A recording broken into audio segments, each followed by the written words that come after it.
Hi everyone! In today's episode I will explain limiters, how they work, how you should use them, and what difference it makes to use one or another. Welcome back to the Thomann studio and recording channel. My name is Claudio, I'm a music producer and I run this studios here in central London called Dr. Mix. On this channel I explain mixing, mastering and production. Yes, if you're interested in those subjects, you should definitely subscribe to this channel, hit that subscribe button, that notification bell as well, so that you don't miss out. Let's dive into limiters. So firstly, let me explain what a limiter is.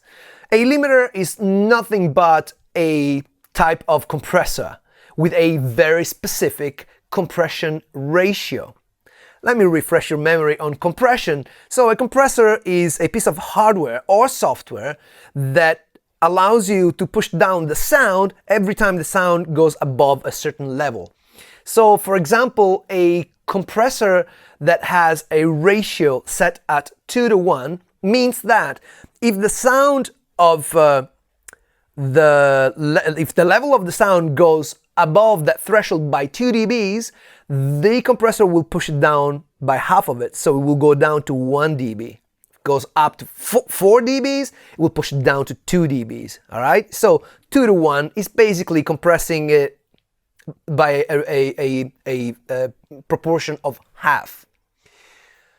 So you can have a harder compression setting. You can go like 4:1 or 8:1. This means that the sound will be compressed even harder. What if you have a compression of infinite to 1? Then you have a limiter. What does this mean? It means that if say that your ceiling is 0 and you go above it by 1 dB, the compressor will take it down to 0 again. You go above it by 10 dBs, the compressor will take it down to 0 again. So no matter how loud you get into it, the limiter will limit literally the amount of level that you put into it. All right, and this is why often limiters are referred to as brick wall limiters, because it's like a brick wall. There's no way for you to break that ceiling. Okay, so let me show you how it works in action. Here is a song that I've done earlier from one of my earlier Dr. Mix episodes. Yeah, I'm just going to loop this section because we want to use the full dynamic range of this so that we can apply limiting properly. All right, so let me show you one of my go-tos. This is the invisible limiter. All right, this is very basic, very effective. All we have is an input level, all right, and an output gain. I tend to use, a little bit of air here, so I will put it to -0.5 dB so that we stay away from that 0 distortion limit, yeah, by 0.5 dB in this case. And whenever I play the music, I can turn up the level. And as you can see, here's the compression, right? So no matter how hard I push this, the limiter won't allow me to go above that -50, minus 0.5, I should say. All right? You have very basic controls here. You have oversampling, which makes the quality a little bit better. You have you don't really have much, but the input gain, this is what really you want to use. There is a limit level here, but you don't really need to bother with it. What counts is this knob here, and that's why it's the biggest. Now the thing is that every limiter sounds different.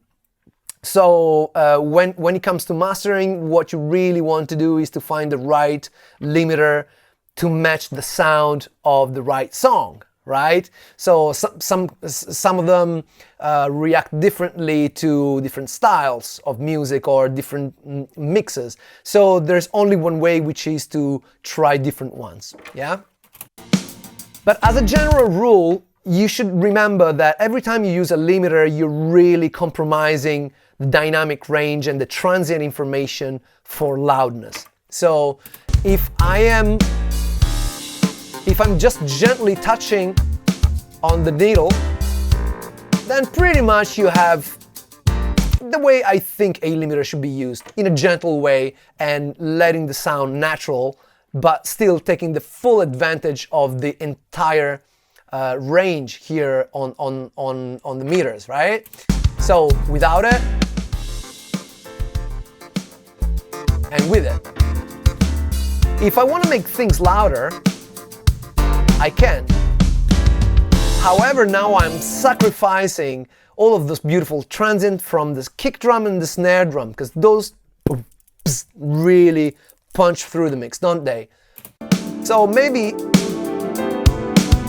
yes, I'm getting a louder sound, and that's cool, but I am definitely compromising on the transient and the dynamic range. See? It becomes basically super flat, right? So in my view, you should always, if it's like house music, dance music, you can probably push it harder. You can go up to maybe -4 depending on the track, but I don't like to hit my master bus harder than 2 or 3 dBs, generally speaking. Now let's listen to the sound of a different one. Now this is the Ozone, which has, this is a little bit more sophisticated, and it has, for example, a graph here that tells you how much you're compressing. See? Right? And then you can choose the character for this compressor, this is limiter, I should say. Yeah? See?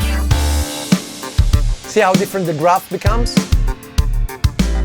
This really shows you what you're doing with this limiter here. So this is pretty sophisticated. And also you can choose stereo independence, which means that you're gonna apply the limiting differently to your mono information or to your stereo information. So this goes deeper, right? But one thing that you should remember is that at the end of the day, it's just a different sound. So if we are compressing, say, like 7, the same way that we were doing before, right? Okay, and then maybe we push it down to -0.5, so we have exactly the same settings. So listen to the different sounds. This is the invisible limiter.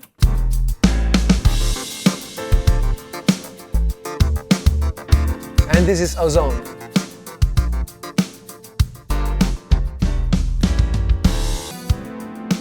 Invisible limiter.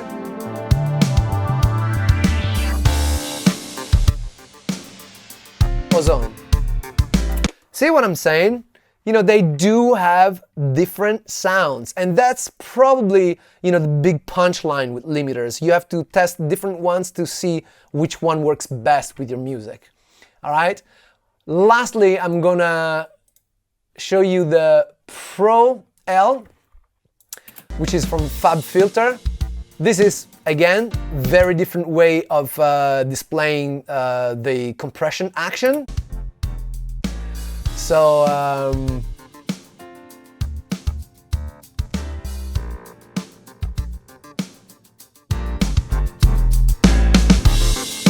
all right. See, now I'm pushing 7 dBs again, right?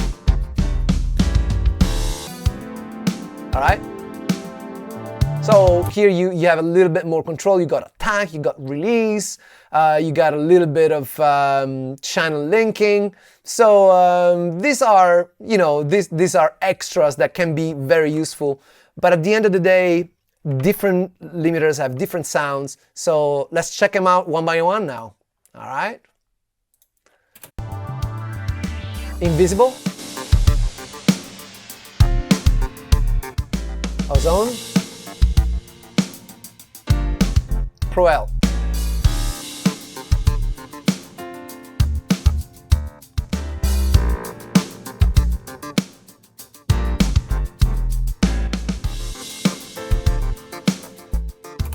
All right. I hope this demystifies for you limiting, because it's, it is a very important part of the way your final mix will sound.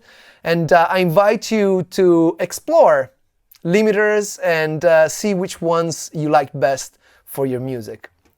I hope this was useful to you. I wish you a fantastic day, and I wish you a lot of groove, a lot of good music, and love. I will see you next time.